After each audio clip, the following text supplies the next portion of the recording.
The wrong use of learning can be disastrous. Knowledge applied without wisdom or ethical consideration. Learning is a great power, but learning without common sense is like a sharp weapon in the hands of a child.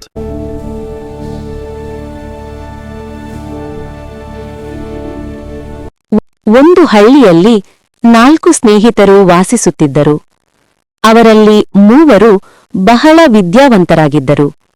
ಆದರೆ ಅವರಿಗೆ ಸಾಮಾನ್ಯ ಬುದ್ಧಿ ಇರಲಿಲ್ಲ.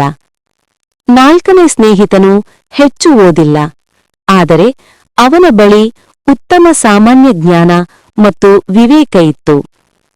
ಒಂದು ದಿನ ತಮ್ಮ ಭವಿಷ್ಯ ಕಟ್ಟಿಕೊಳ್ಳಲು ಅವರು ರಾಜಧಾನಿಯ ಕಡೆಗೆ ಪ್ರಯಾಣ ಆರಂಭಿಸಿದರು.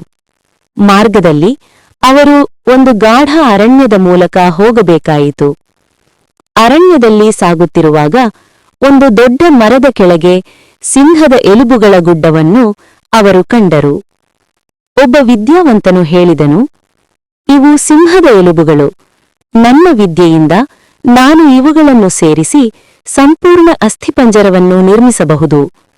ಮತ್ತೊಬ್ಬನು ಗರ್ವದಿಂದ ಹೇಳಿದನು, ನನ್ನ ವಿದ್ಯೆಯಿಂದ ಈ ಅಸ್ಥಿಪಂಜರಕ್ಕೆ ಮಾಂಸ ಮತ್ತು ರಕ್ತ ತುಂಬಿ ಚರ್ಮವನ್ನು ಮುಚ್ಚಬಹುದು. 3ನೇ ವಿದ್ಯಾವಂತನು ಧೈರ್ಯದಿಂದ ಹೇಳಿದನು, ನನ್ನ ವಿದ್ಯೆಯ ಶಕ್ತಿಯಿಂದ ಈ ನಿರ್ಜೀವ ದೇಹಕ್ಕೆ ನಾನು ಜೀವ ನೀಡಬಹುದು. ಇದನ್ನು ಕಂಡ 4ನೇ ಸ್ನೇಹಿತನು ಎಚ್ಚರಿಸಿದನು, ಸಿಂಹವನ್ನು ಬದುಕಿಗೆ ತರುವುದು ಅಪಾಯಕರ. ವಿವೇಕವಿಲ್ಲದ ವಿದ್ಯೆ ನಮ್ಮನ್ನು ನಾಶ ಮಾಡುತ್ತದೆ. ಆದರೆ ವಿದ್ಯಾವಂತರು ಅವನ ಮಾತನ್ನು ತಿರಸ್ಕರಿಸಿದರು.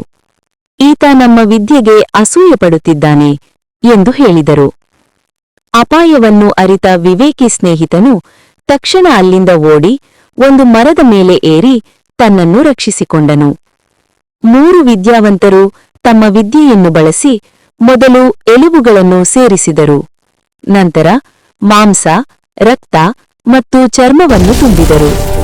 ಕೊನೆಗೆ ನಿರ್ಜೀವ ದೇಹಕ್ಕೆ ಜೀವ ನೀಡಿದರು. ಸಿಂಹ ಬದುಕಿಗೆ ಬಂದ ತಕ್ಷಣ ಭಯಾನಕವಾಗಿ ಗರ್ಜಿಸಿತು ಮತ್ತು 3 ವಿದ್ಯಾವಂತರನ್ನು ಕೊಂದಿತು. ವಿವೇಕವಿದ್ದ 4ನೇ ಸ್ನೇಹಿತನು ಮಾತ್ರ ತನ್ನ ಸಾಮಾನ್ಯ ಬುದ್ಧಿಯಿಂದ ತನ್ನ ಜೀವವನ್ನು ಉಳಿಸಿಕೊಂಡನು.